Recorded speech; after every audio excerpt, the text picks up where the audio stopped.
Hello' বন্ধুসকল, তোমালোক কেনে আছা? আশা কৰোঁ সকলোৱে ভালে আছা। আজি তোমালোকৰ মাজত লৈ আছোঁ ক্লাছ 11 অৰ্থাৎ একাদশ শ্ৰেণীৰ অসমীয়া কিতাপৰ চেপ্টাৰ নম্বৰ 5 গিবন। তাৰ পৰা কেইটামান গুৰুত্বপূৰ্ণ কুৱেশ্যন এনচাৰকেইটা আজি তোমালোকৰ মাজত ডিছকাছ কৰিম।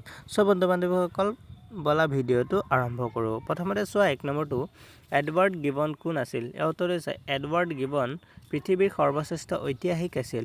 2 নম্বৰটো চোৱা, এডৱাৰ্ড গিবনে অধ্যয়ন কৰা কলেজখনৰ নাম লিখা। ইয়াৰ উত্তৰটো হৈছে এডৱাৰ্ড গিবনে অধ্যয়ন কৰা কলেজখনৰ নাম অক্সফৰ্ডৰ মেকডালেন কলেজ। 3 নম্বৰটো চোৱা, এডৱাৰ্ড গিবনে ৰচনা কৰা প্ৰখ্যাত গ্ৰন্থ এখনৰ নাম লিখা। ইয়াৰ উত্তৰটো হৈছে এডৱাৰ্ড গিবনে ৰচনা কৰা প্ৰখ্যাত গ্ৰন্থ এখনৰ নাম the history of the decline and fall of the Roman empire. তাৰপিছত 4 নম্বৰটো চোৱা, শ্বপেনহাৰ কোন? উত্তৰটো হৈছে শ্বপেনহাৰ এগৰাকী বিখ্যাত জাৰ্মান দাৰ্শনিক।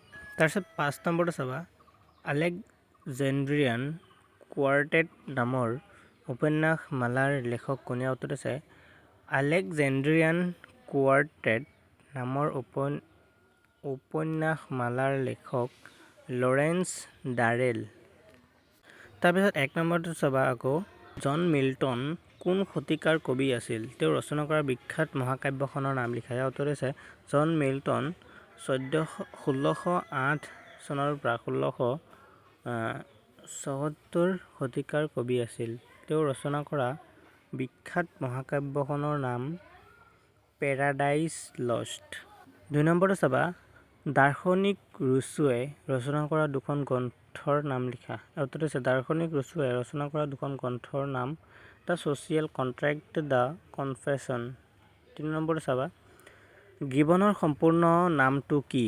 তেওঁ কোন শতিকাৰ লেখক? ইয়াৰ উত্তৰটো হৈছে গিবনৰ সম্পূৰ্ণ নামটো এডৱাৰ্ড গিবন।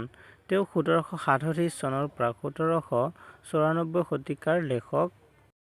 তাৰপিছত 4 নম্বৰটো চাবা, এজ অফ ৰেচন নামৰ গ্ৰন্থখন কোনে কেতিয়া ৰচনা কৰিছিল? ইয়াৰ উত্তৰটো হৈছে এজ অফ ৰেচন নামৰ গ্ৰন্থখন টমাছ পেইনে অষ্টাদশ শতিকাত ৰচনা কৰিছিল। 5 নম্বৰটো চাবা, যৌৱন কালত এডৱাৰ্ড গিবন কোনখন দেশৰ কোনখন চহৰৰ বাসিন্দা আছিল? ইয়াৰ উত্তৰটো হৈছে যৌৱন কালত এডৱাৰ্ড গিবন ছুইজাৰলেণ্ডৰ লুচান চহৰৰ বাসিন্দা আছিল। চ' বন্ধুসকল, আজি ইমানতে সামৰণি মাৰিলোঁ। নেক্সট এটা ভিডিঅ'ৰ কাৰণে মোৰ চেনেলটো ছাবস্ক্ৰাইব কৰি ভিডিঅ'টোত এটাকৈ লাইক কৰিব নাপাহৰিবা। থেংকছ ফৰ কিপ ৱাচিং মাই চেনেল।